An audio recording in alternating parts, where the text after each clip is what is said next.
Back to the Past. O filme é Back to the Future, mas a gente tá voltando pro passado agora, tá, gente? Continuando a nossa aulinha sobre passado. Simple Past Continuous. Ou o nosso Simple Past Progressive. Se é progressivo, se é contínuo, eu tô falando sobre uma atividade em progresso no presente. Não, no passado. Simples assim. Simples assim. Viu como é que é simples? Por quê? Olha só. He was watching TV last night. Então vamos imaginar que esse momento aqui do passado é o last night. E aí o que acontece? Eu não quero saber se ele assistiu televisão ontem à noite.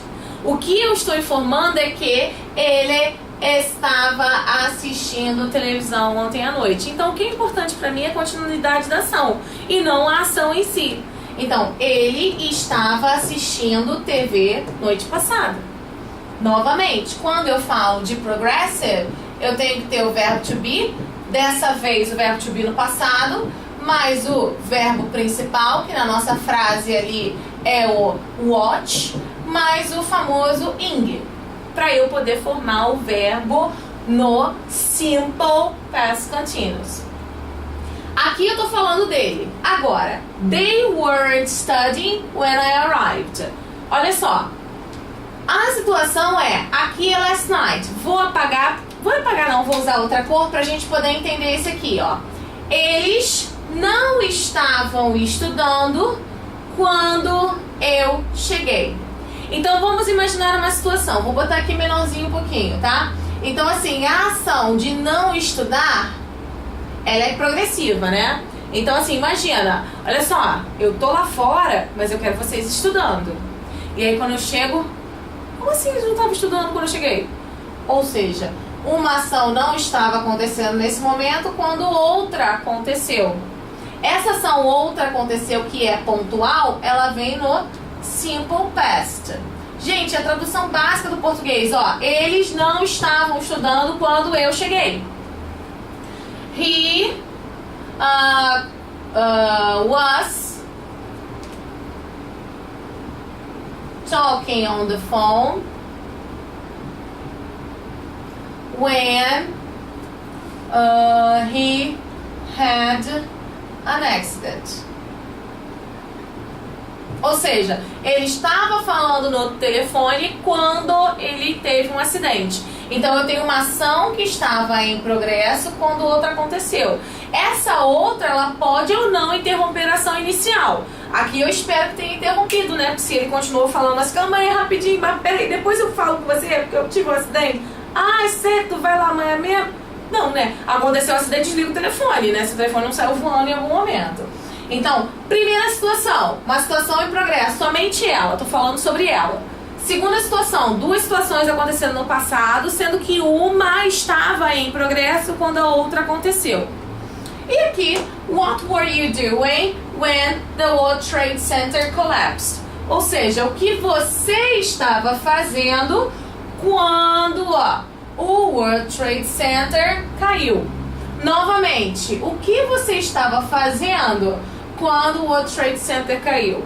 Então, quando eu falo de Simple Past Continuous, eu tenho essas duas ideias. A ideia de uma ação que estava em continuidade no passado ou não em continuidade. Por exemplo, ele não estava dormindo na noite passada.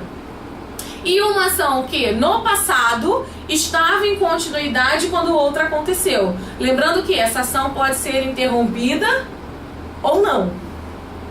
Tá? Essa é a ideia do Simple Past Continuous, tá? É coisa simples. Na verdade, vocês vão ver que Simple Past, os contínuos são bem simples. Por quê? Porque a ideia deles, na realidade, é a continuidade de uma ação. Essa continuidade pode ser no passado, no presente ou no futuro. É claro que no futuro a gente tem uns detalhezinhos mais importantes para vocês tomarem cuidado, mas a ideia basicamente é essa. E como o futuro, falamos sobre o presente. Viva o presente, porque na verdade ele é um presente. Falamos sobre o passado, é legal aprender o passado pra gente poder viver melhor o presente. E é claro, aprender para a gente poder ter um futuro melhor. mas simplesmente...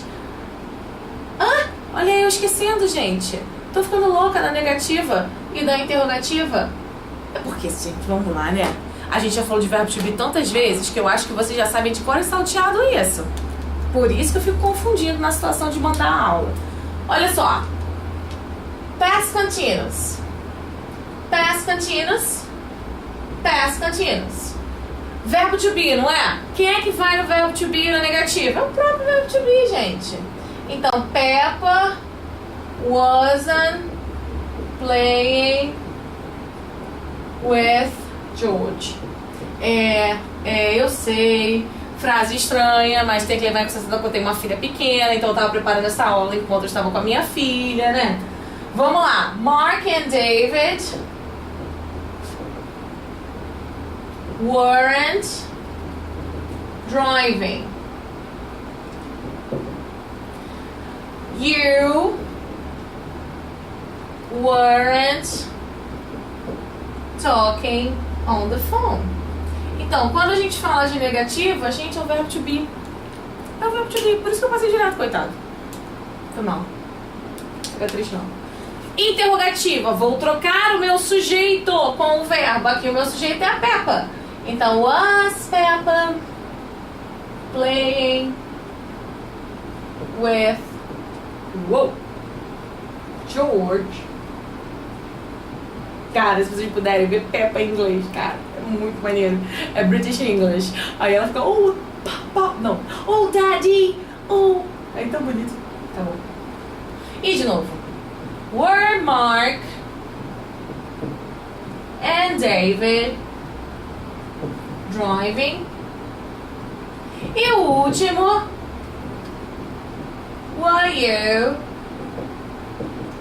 talking on the phone? Então, a boniteza, a beleza, a graça do verbo to be, que não precisa de ninguém para fazer negativa e interrogativa, tá? Agora, vamos voltar pro meu discurso.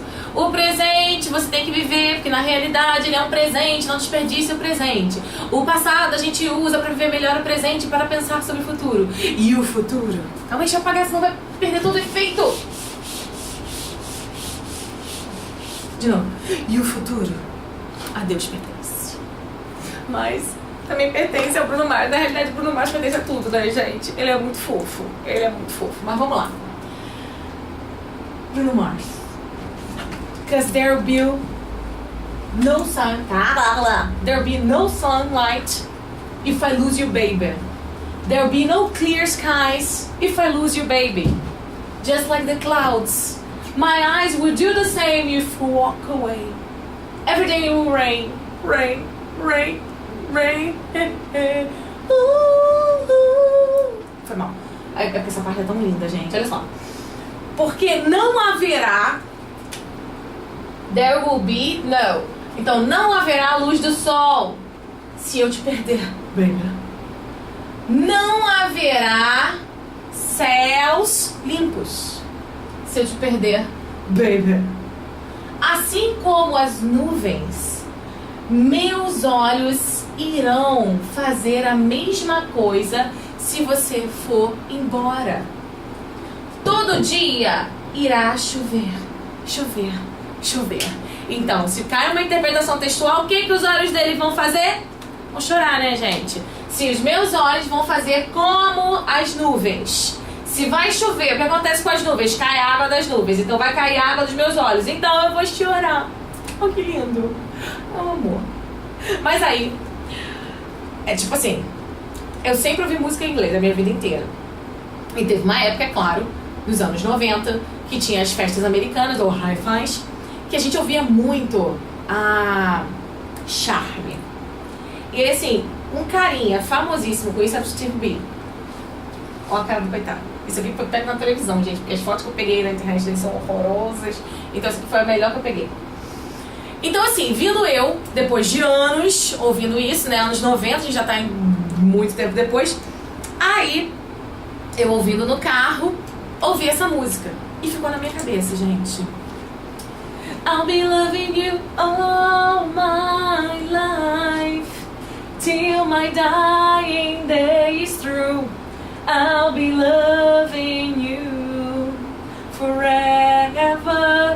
Ai, lindo, né? Vou traduzir agora assim: eu vou te amar por toda a minha vida, até o final dos meus dias moribundos.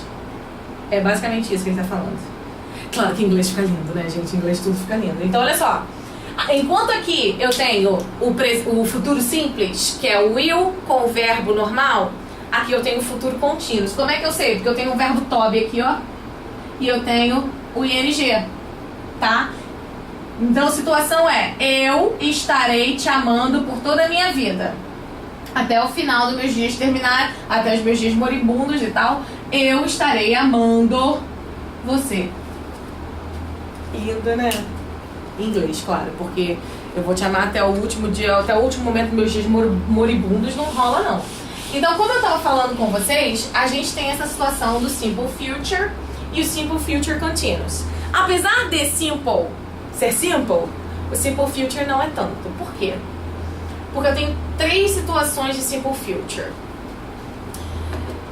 Eu tenho a minha situação primária, que é uma decisão do momento, uma intenção, uma promessa, é tudo assim. Agora, tipo, acabou a luz, vum, vou pra casa. Acabei de decidir nesse momento.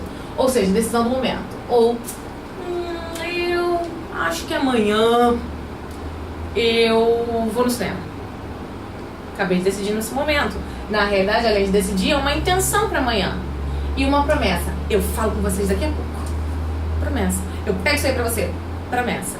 Então, todas essas daqui, quando eu tô falando, elas são estruturas que eu preciso usar o will mais o verbo na base. Por exemplo, he will travel. I will study. You will die. Mais ou menos isso. Ele irá viajar. Eu irei estudar. E você irá morrer. Todos nós, né? Tipo, não tem como, gente. Você vai ficar aí pra poeira. Quer dizer, pra poeira a gente vai. Mas vai ficar aí pra recordação do mundo, então não rola. Quando já sai de uma decisão do momento, de uma intenção, de uma promessa para um plano, ou seja, a luz acabou de decidir, vou ali fora, vou pra casa. Se tornou uma decisão. Quando eu falo, se tornou um plano, já tô planejando, a partir de eu ter decidido aqui, nesse momento, quando eu cheguei ali, eu já decidi, já tô planejando a ida pra casa. Quando eu falo sobre isso, eu tenho uma estrutura em inglês que é o going to. Mas o going to, ele não é sozinho. Eu preciso, primeiro, do verbo to be. Tá vendo como é que eu falo por que a gente estuda o verbo to be a vida inteira?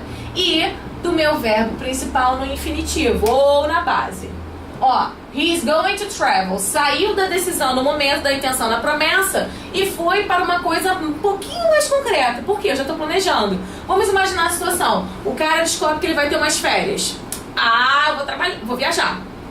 Ele começa já a procurar lugar pra ir. Ele não fechou nada. Ele começa a procurar. Então ele vai no site, vai não sei aonde, vai numa coisa de viagem aí qualquer. Então ele já começou a planejar. Então sai um pouquinho da intenção, já vai virando um plano. Assim como I'm going to study.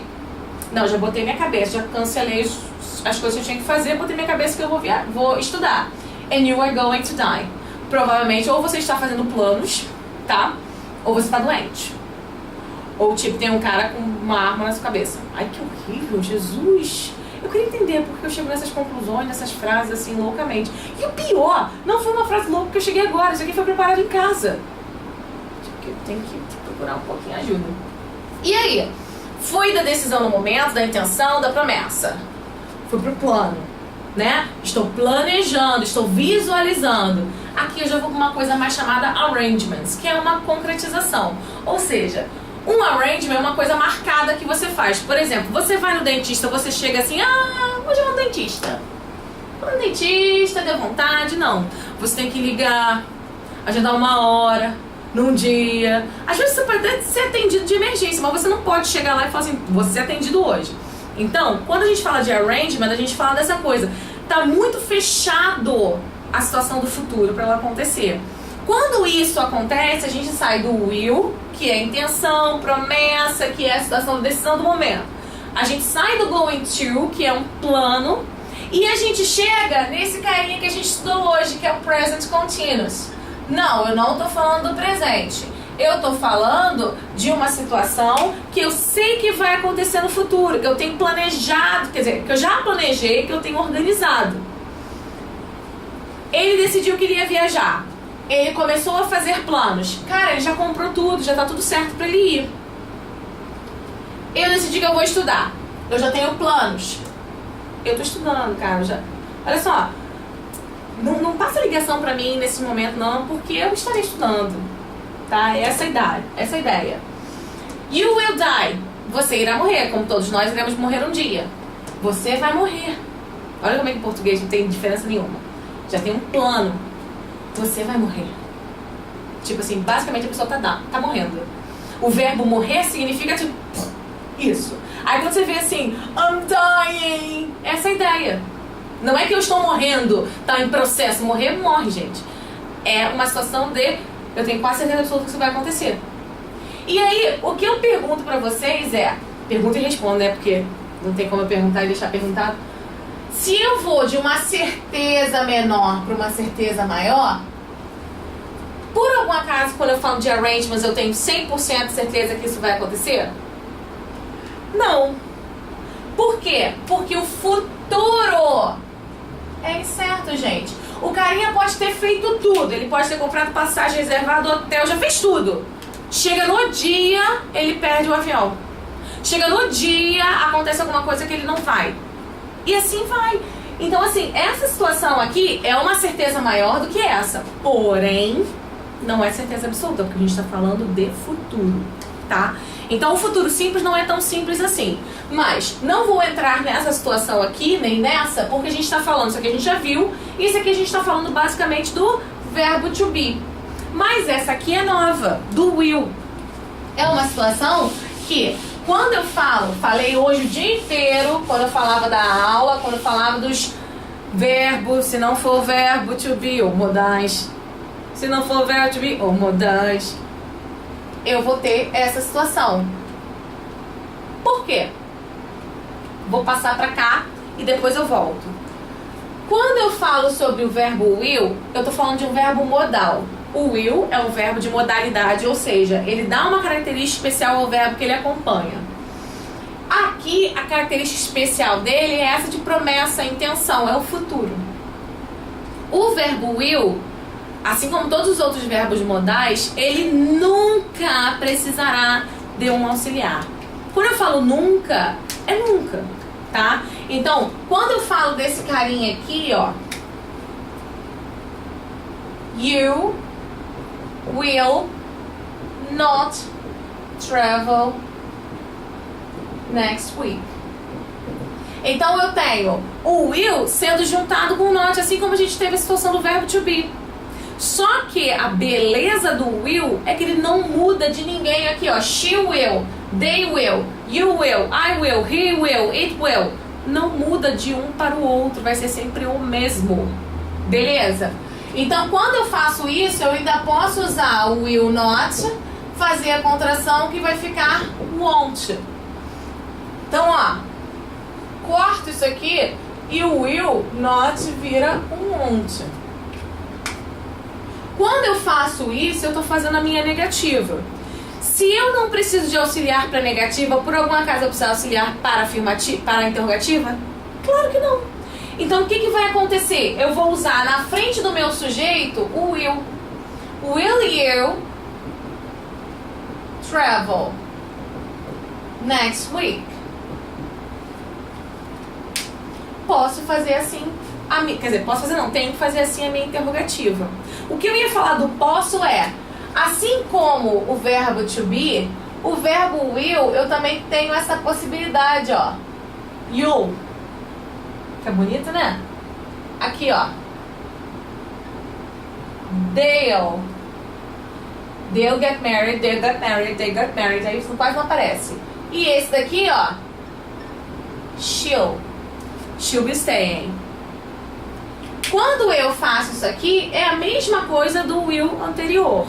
Vamos ver essas duas aqui na negativa, porque aí a gente volta o slide para fechar com relação ao futuro contínuo.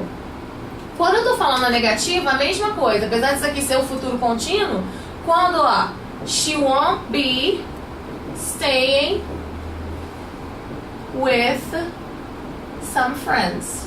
Por que eu falei que o verbo to be é o cara, mas tem gente bizarra, mais bizarra do que o próprio verbo to be? Olha aqui, ó, o verbo to be tá aqui, ele é como se fosse nada. Porque quem vai fazer a contração vai ser esse carinha aqui. Então o verbo to be meio que fica morto aqui, ele só serve para a continuidade mesmo da ação. Ó, vamos botar they won't get married in 2 years. Beleza? Interrogativa. Will she be staying with some friends?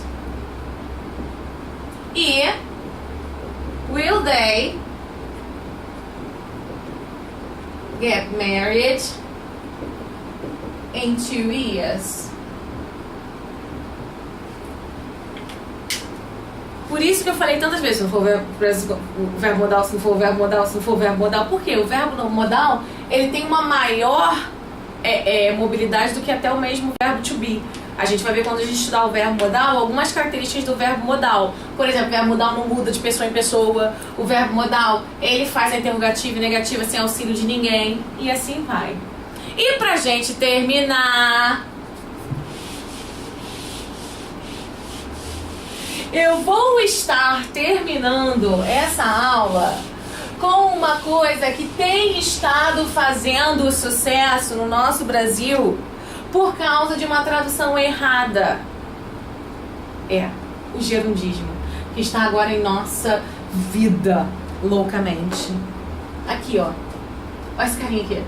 She'll be sending you an email in a week. Ela vai estar enviando um e-mail pra você em uma semana. Cara, esse e-mail tá pesado, hein? Porque ela vai ficar uma semana enviando. E aí é que a gente tem o detalhe do inglês que não tem em português. Esse tempo verbal não existe em português, mas existe em inglês, que é o future continuous. O future continuous, ele basicamente tem 3 ideias. A primeira, que é a mais bonitinha, que é a situação lá do carinha da música, que é a situação de uma promessa. Claro que essa promessa, ela diz respeito a um momento no presente que começa e vai até o futuro. Ó, I'll be loving you all my life. Eu vou estar te amando. Em português a gente traduziria eu te amarei. Ponto. I'll be helping you with the housework for a month. Eu vou estar te ajudando com o trabalho de casa, o trabalho na casa, por um mês. Isso aqui eu quero reforçar a ideia de que em um mês, quem vai fazer o trabalho da casa junto com você sou eu, porque eu vou estar te ajudando. E aí o que aconteceu? A gente teve uma tradução errada com relação a isso, porque os manuais de telemarketing, eles vieram lá dos Estados Unidos pra cá. Quando a pessoa fez a tradução, ela começou, tá vestido assim, she will be sending you an email in a week. É uma promessa de um prazo. Promessa, a gente usa o future continuous. Prazo ainda mais. Então, por exemplo, eu tenho uma ideia de um prazo. Aqui, ó. 7 dias formam uma semana. Quando eu falo que ela estará enviando, na realidade as pessoas falam assim, ela vai estar enviando um e-mail para você em uma semana. Não significa que o e-mail tá tão pesado que ele vai demorar uma semana para ele chegar. Não, significa que em até uma semana. Por isso que essa preposição aqui, às vezes ela ainda vem assim, ó, within a week, porque é dentro dessa semana. Em até uma semana, ela vai te enviar esse e-mail. Então, assim, pode ser hoje, mas como também pode ser daqui a uma semana.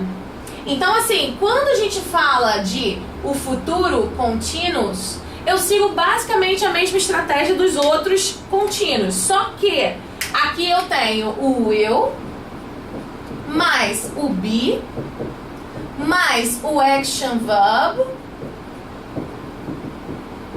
mais o ing.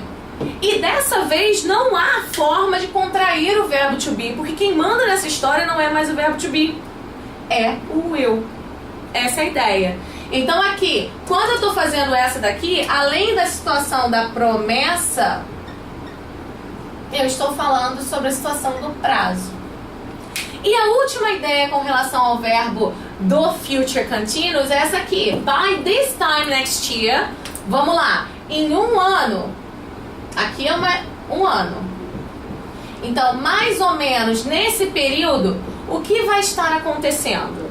Então, eu estou falando de algo acontecendo em um período no futuro. Então, mais ou menos nesse mesmo momento no ano que vem, ele vai estar trabalhando em uma companhia diferente. Então, aqui, ó, não é que ele vai começar a trabalhar nesse momento no ano que vem. Não, é que nesse momento no ano que vem ele já vai estar trabalhando em uma companhia diferente. Então, quando a gente fala de future continuous, basicamente é uma ideia de continuidade, mas não que realmente está continuando, só aqui, básico. Tá? E aqui também, mas é por um tempo.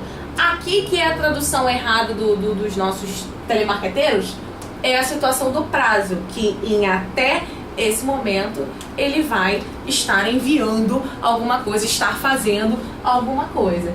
Então, gente, quando a gente fala de future continuous e de future, a gente está falando sobre algo no futuro. Basicamente, quando a gente fala de will, a gente está falando de promessas, né, de tentativas.